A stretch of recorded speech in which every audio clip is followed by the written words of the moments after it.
All right. Let's get this out of the way first. The thoughts, views, and opinions expressed on Tailboard Talks Firefighter podcast are solely those of the speakers, guests, and host, and do not in any way represent the thoughts or views or opinions of any other employer, partnership, or sponsor. The material and information in this podcast is for general information purposes only and should be used at the listener's discretion. What's up, everybody? Welcome back to Tailboard Talks Firefighter Podcast. My name's Chris, your host with Fourth Shift Firefighter.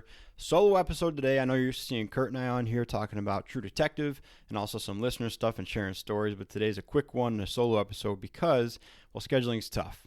Also, I'm going to Lincoln, Nebraska tomorrow. So this comes out on Thursday, and if you check my social media when this comes out, or if you listen to it any time before the weekend, I'm going down to Lincoln, Nebraska to do my first gravel race. It's a winter endurance event. It's more of a ride, very casual thing, but very fun. Katie's sending me down because we got a new camper, a little bit bigger one, and she said, we should really have you figure this thing out before we take a trip to Florida for 10 days. So sending me on a solo mission, getting down there a day early, tinkering with the camper, then I have a gravel ride, then coming back, then working on Monday. Anyways, that's the reason it's a solo episode. But you may see more of these in the future just because scheduling is tough until the summer months come around and Kurt's available more.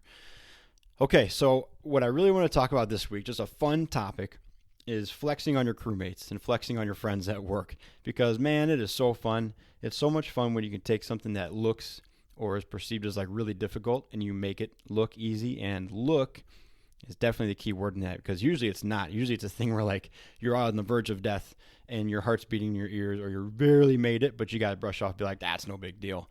Big flex, right? Especially if someone's tried something and couldn't do it.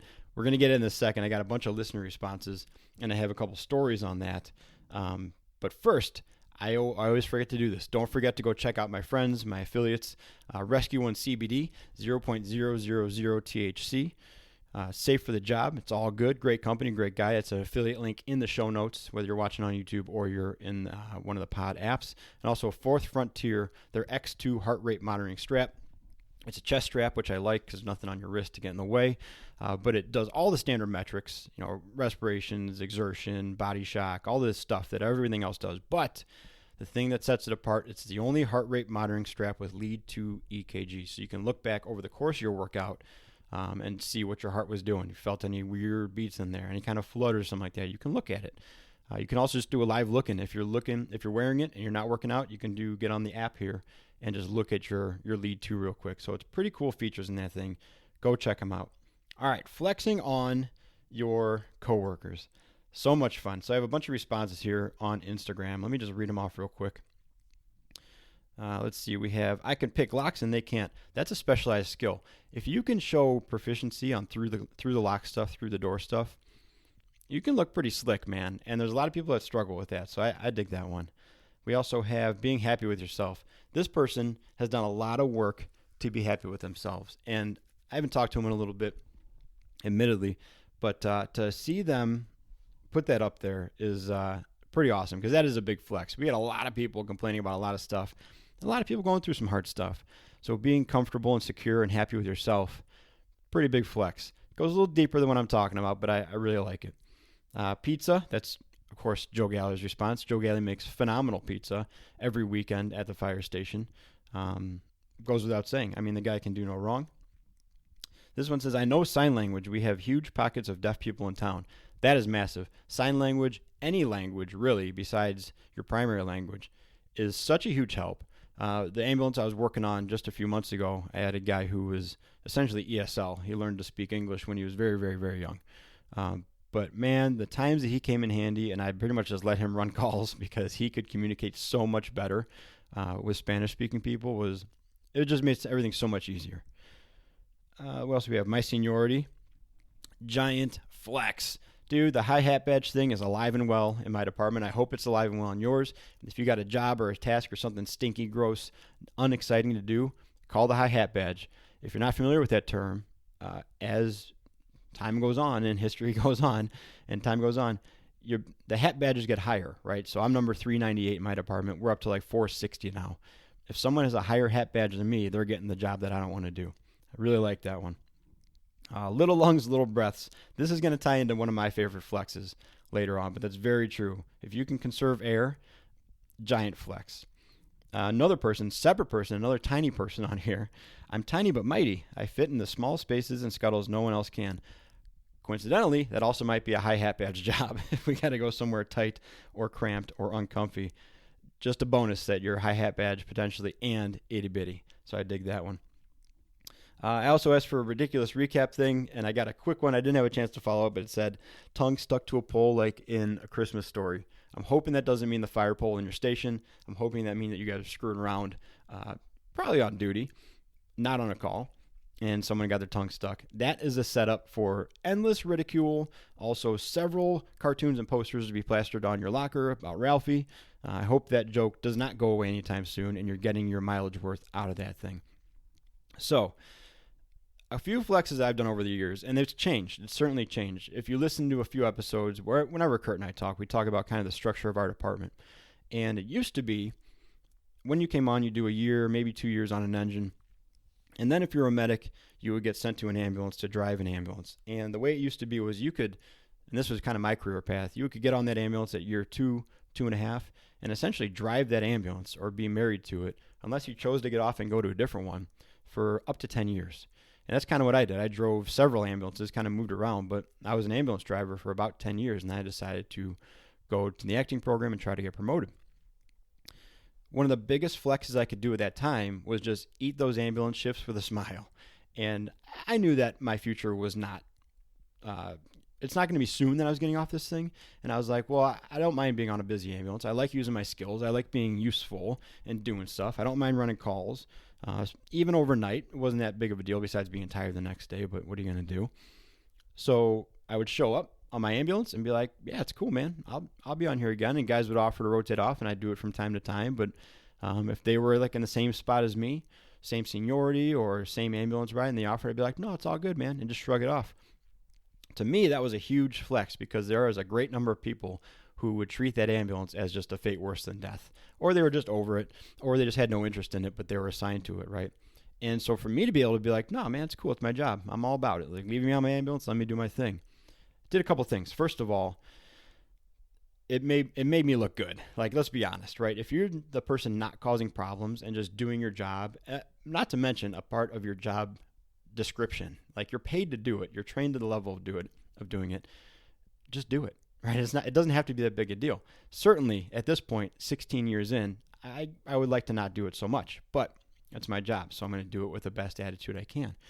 So that was the first thing. I would look good to the senior people on my shift, on my crew, in the department. They'd be like, no big deal, and I get to brush it off. And my peers who are complaining, I got to flex on them a little bit, be like, what's the big deal, man? Just do your job. This is a great ambulance to be on. As I got older, fitness really turned into a major flex. Like, this just happened the other day. We have a bunch of new guys, and we have a maze at our training tower, and it's a really cool modular maze. A bunch of essentially 4x4 plywood sheets on like a movable system. It's hard to explain, but there's tracks, and you can build this thing like a Rubik's Cube almost inside of itself, and just make all kinds of configurations. There's like a lot of really tight, uncomfortable spaces. So now, any chance I get in training to not switch out my bottle when other people have to, like after the maze, I was like, well, what's your bottle at? And they were like, well, I'm at, 2,700, so I'm going to go switch out. I'd be like, well, I'm right about the same, so I'll just stick with it. We'll do another evolution. I'll just use the same bottle. For whatever reason, call it an ego stroke, call it whatever. That is just a giant flex. Be like, I know you got to switch out. I'm good. I'll push it. No big deal. Even if I go on bells, I know I got enough to get out of here. That is just a giant flex. Of course, don't do that on a call. Like, yeah, if you're that low, go get a new bottle so we can do more work. We can do our job for longer and have more fun. But yeah, if you can not have to switch out your bottle and then use one bottle while other people use two, I consider that a giant flex. That's something I really, really like. The other flex that I've tried to show off from time to time is carrying things or grip strength. And this came in when we were doing hose testing a year or two ago, and we have these giant 4-inch rolls that weigh like, I can't remember what, 75 to 80 pounds per roll, maybe more, maybe 100. I don't know. But we'd roll them up, and there'd be like 5 or 6 of them rolled up on the bay floor, and they'd be like, okay, let's go get a tanker bar, and we'll thread it through the center, and then we'll get one person on one side and one on the other, and we'll walk it over the the rack and we'll do this. I'm like, hey, or we could just pick it up. And, yes, it's heavy. Yes, you got to pay attention. But you can, with a lot of gusto and bravado, walk over there, strut on over, grab this thing, pick it up, walk it 10 steps to the rack, toss it in the rack. Look like a real hero. I know it's just a weird male flex kind of thing. But being able to do that while you're like, yeah, go get your tanker bar. I'll figure this out. Don't worry about my couple rolls over here. I got it. Huge flex. Grip strength is great. If you can grab onto something. I remember a long time ago, we were on a call, me and Joe Galley, and I wasn't playing keep away with his gloves. What I was doing was I was agitating him. So I picked up his fire gloves and I was holding them, and he tried to swipe them back from me real fast, and I clamped down on him. So when he grabbed them, his hand slipped off, and then he grabbed on, and I basically let him shake it like a dog toy, up and down, side to side, and I just kind of held on until he got tired and let go, and he just did his funny, frustrated thing, and then I gave him his gloves back. But that's like a funny flex, man. I mean, it's a lot of fun. It's stupid little stuff, right? I love flexing on my crewmates in a fun way. The more you can do it, I think the more fun you can have.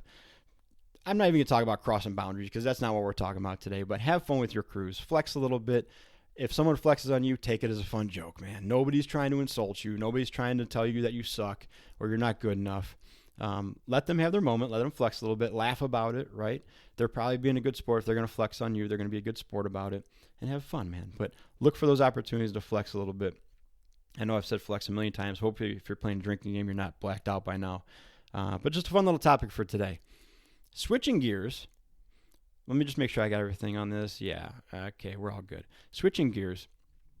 I saw a graphic on Instagram today, and here's my problem with social media and my business. I just don't want to get involved a lot of times. When people are arguing on social media, or if they put up an opinion I don't jive with, I go, well, that's dumb, and I just kind of let it be dumb. And I don't engage with it because that's not really the place to change people's minds at all. I think there's even a study on it. I don't know. I'm just using that as justifying me not getting involved. But I saw one today that I had to get involved with, and let me look it up real quick. But it was all about, hey, when somebody asks you the worst thing you've ever seen, you should clap back at them and blah, blah, blah. So here's what it says. I have an idea, first responders. Next time someone asks you, what's the craziest or scariest call you've been on, you should ask them in return, what's the most traumatic or horrific thing you've ever experienced?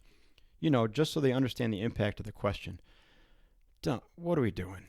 Don't do that, right? I feel like Bernie. I'm once again standing in front of you asking you not to do that. First of all, this is confusing. What's the craziest or scariest call you've been on? That has maybe nothing to do with traumatic or horrific, first of all. Crazy could be fun. Scary could even be fun. We're not talking about traumatic or horrific. I've said it before. We did a whole episode on it. It's titled, What's the Worst Thing You've Ever Seen? My answer to that was essentially this. When someone asks you that, what's the worst thing you've ever seen? What's the craziest call you've ever been on? What's the scariest thing you've ever blah, blah, blah? They don't know what they're asking. They do know what they're asking and what they're looking for. Entertainment. They're looking for entertainment. They're asking for fun stuff. We treat ourselves like shelter dogs of like, yeah, come pet me and then bite you if you ask us the wrong question. Don't do that. Don't try to hurt someone because they unintentionally hurt you because they have no idea what they're asking you. If you're a professional, if you do this for a living, if you've seen some terrible stuff, probably, right? That's your job. That's your cross to bear. That's your issue. Don't make it their issue. You can explain to them like, I'm not so much into that. Or lie. Who cares? Lie. Say nothing. I've never seen anything bad. What are they going to think? You're not a hero? What do they care? You're still getting a paycheck and you know you're still a hero, so who cares? This just happened to me the other day. And it kind of put me back on my heels because I really didn't expect it. We were on an odor investigation in the house for something burning. It was an outlet or a light bulb or something. So we're looking around. And I'm downstairs with the homeowner while the guys are looking. And she goes, you guys busy today? And I said, no, not too bad. Couple calls, but nothing too severe. And she said, anything like really bad or gross? I said, what? And she said, any like traumas today? And I said, no, not for us. I'm like, guys across town did. They had a really gross day. But no, we made out pretty lucky so far. I said, but shift's half over. We got 12 hours left till 7 in the morning. So fingers crossed we don't have any, right? And then I walked away. I'm like, I got to keep looking for the stinky smell. What am I going to do? Enlighten her in that moment? First of all, she's asked if there's any trauma. She might even be a nurse or something like that. I don't know, and I'm not going to dig into it. But what am I going to do? Tell her, ask a person on a call who called me for help. Okay, lady, you think you're being smart? What's the worst thing you've ever seen? No, that's not the right setting for that. That's not the right way to handle that, in my opinion. You're a professional. You're in control. You set the tone and set the narrative. So do it. You're used to taking control on calls. What makes hanging out at a social gathering any different? Someone asks you a question that you don't like. Take control of it. Get out of the conversation you have, however you have to. But you don't need to trauma dump on people. You don't need to lecture anybody. You don't need to enlighten them of the ways of how inappropriate their question was. They consider you a party favor. Sorry. That's the way they're viewing you. You're a party favor. Give me something juicy. Give me something silly. Give me something weird. I want to hear it, and I'm going to know you for the next 35 seconds, and I'll probably never, ever see you again. Why are we making a bigger thing out of this than it has to be? This may make you feel a certain way. It may really screw you up when people ask you this. But, like I said in the episode where we cover this in more detail, if the first thing you do is fly off the handle, or go to that dark place, or feel like you have to snap back at someone when they ask you this simple question, which we know is a question that people ask, which we should expect in social settings, if you think the first thing you have to do is go to that extreme, that is another indicator that you need to figure your brain out. And I'm not saying figure it out. I'm not here to help you. I'm saying, ding, pay attention. You should have, I shouldn't say you should have. Our goal, hopefully, is to build the ability to not only be capable and durable on the job, this is the slogan of the whole company, but away from it. If we're good on the job, we're killing it, we're doing awesome stuff, we're experiencing traumatic stuff, we let it roll off, blah, blah, blah. But away from the job, we crumble, and we're useless to our family, or we can't be in a social setting, or the stress is too much and we isolate, or a million other things that could go wrong because of this job. That is an indicator we got more work to do. And it sucks because I don't want to do the work. It's either too stressful or boring or scary, but that's the way it is, because the alternative is this. You fly off the handle when someone asks you a question at a party because they think you're going to be a good time. Didn't mean to go on that much of a rant of it, but let's be honest here, people. We don't need to clap back at the public and teach them a lesson. Give them the goofy stuff they're looking for. I even suggested in the episode, have a couple in the tank. I remember saying specifically, without going back and look at it, you know what really shocked someone who asked you what the craziest thing they ever seen was? A story about someone's foot rotting off, or a lower GI bleed that left a trail of jello on the floor when they walked to the cot, or bed bugs. Those are great stories to tell people who ask you craziest stuff they've ever seen, because your 10 is their 50. Your 5 is their 10. If you give them a middle-of-the-road gross story, that is by far most likely the most craziest thing they've ever heard. Give them the easy stuff, man. Go talk to your therapist. Go sort out your brain. Don't make it their problem. That's just a little tip of the iceberg on that conversation. I know that elicits some opinions, some feelings, some dissenting opinions. I get it. But let's not want to be the hero and then people ask us about doing heroic stuff and then freak out about it. Okay? Sorry if that sounds harsh. I don't mean to call you weak or unable or broken or anything like that. We all got work to do, man. We all got work to do. Some of us more than others. Some of us are just choosing not to do it and choosing to get angry instead. I get it. I do it. I got work to do. But it's not going to stop happening. People are not going to stop asking you that question. You are not going to stop having opportunities to handle it really well or really poorly. Some days you might handle it really poorly and wish you would have done better. That's kind of the way it goes as humans.